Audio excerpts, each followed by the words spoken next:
میں آپ سے عرض کروں گا کہ جہاں تک پاکستان میں اس طرح کے تاریخ ساز فیصلوں کا تعلق ہے تو یہ کوئی پہلا تاریخ ساز فیصلہ نہیں۔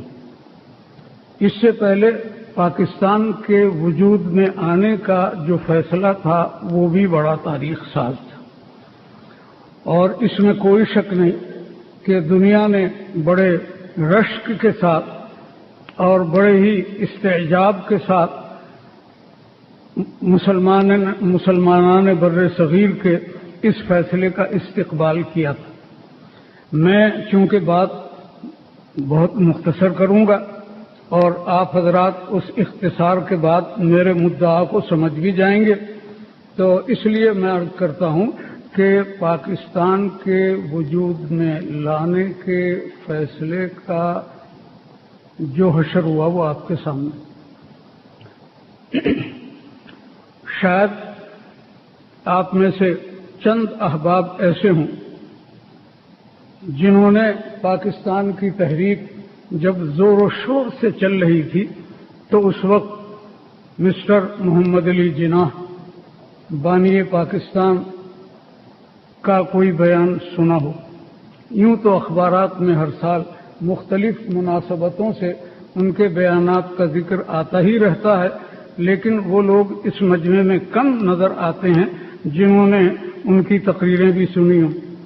جناح صاحب جب تقریر کیا کرتے تھے تو ان کے گلے میں قرآن مجید حمائل کی شکل میں لٹکا ہوا ہوتا تھا، اور وہ یہ ایک مجمع میں فرمانے لگے کہ لوگ مجھ سے پوچھتے ہیں کہ پاکستان کا دستور کیا ہوگا۔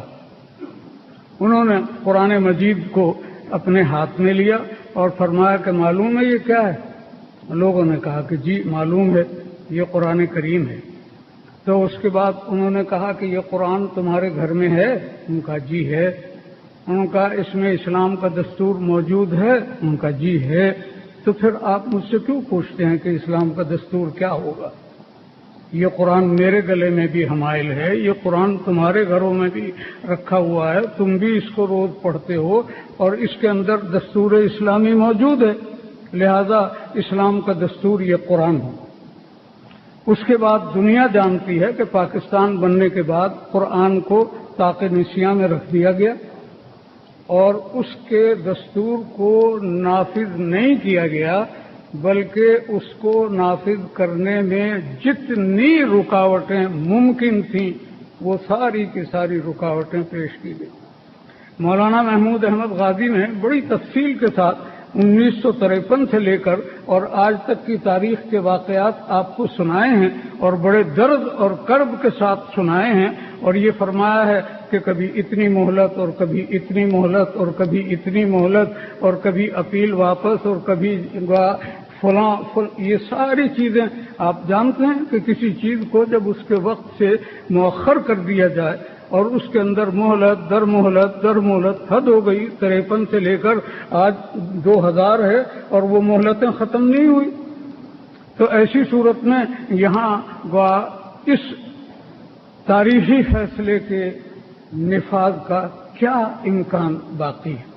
میں آپ سے پوچھتا ہوں، کیا یہ تاریخی فیصلہ نہیں تھا کہ جناب والا پاکستان کے اندر قادیانیت کو دائرہ اسلام سے خارج کیا جائے گا؟ یہ تاریخ ساز فیصلہ نہیں تھا؟ اس تاریخ ساز فیصلے کے لیے کتنے لوگوں نے اپنی جانیں قربان کی اور کتنے لوگوں نے اپنی بیویوں کو بیوہ کیا اور اپنی اولاد کو یتیم کیا۔